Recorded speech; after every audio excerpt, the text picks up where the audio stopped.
כשאני מדברת על שנקר, אני נזכרת בדרכים, בנסיעות ובשוטטות ברחובות. אלו הם חיי ב4 השנים האחרונות. עבורי, להתחיל את פרויקט הגמר ברחובות היה דבר טבעי ומתבקש. כך הכל התחיל. סטיב ג'ובס המציא את האייפון, ובאיחור קל של כמה שנים רכשתי גם אני אחד. הבנתי שיש בידיי מצלמת ריגול אישית, נגישה וזמינה. החלטתי להתחיל במגרש הביתי שלי, תחנת האוטובוס. המטרה? לייצר עניין ואינטראקציה בין אדם למקום ובין אדם לחברו.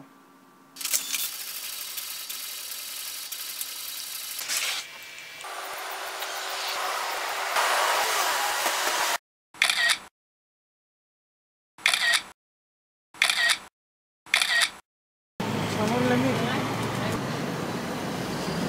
זה לא הגיוני לעשות דבר כזה בתחנת אוטובוס.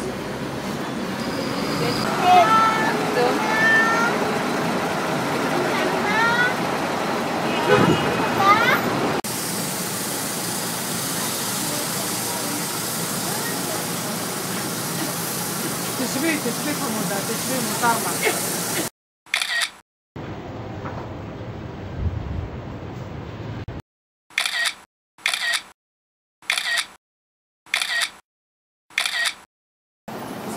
לדעתי זה אחד הדברים המטומטמים שעושים במדינה הזאת.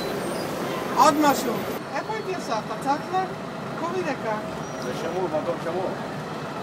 שמור למשיח, אולי הוא יבוא. הייתי מסוחררת מההצלחה. איש לא התעלם מהדף המודפס.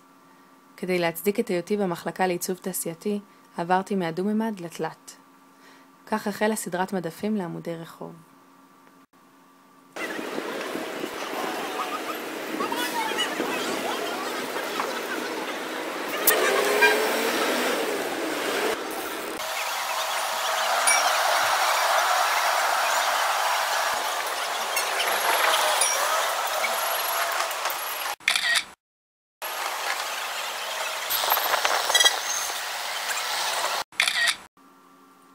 אכזבה, התעלמות כמעט מוחלטת. אז הבנתי שכדי להצליח לייצר אינטראקציה, עליי להתערב במקומות בהם אנשים מתעכבים. המקום הנבחר, ספסל ציבורי. האמצעי, מוזיקה.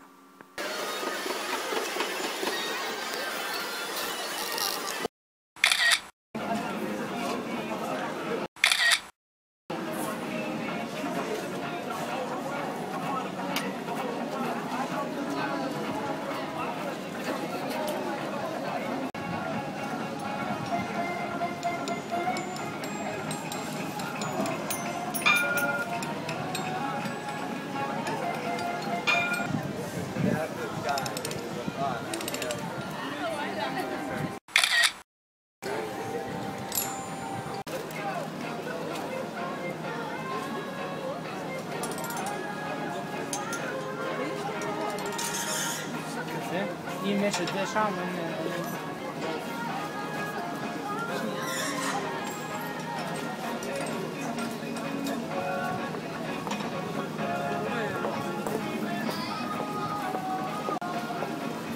ואז החלטתי, ספסל ציבורי מנגן. זה מה שאני אעשה.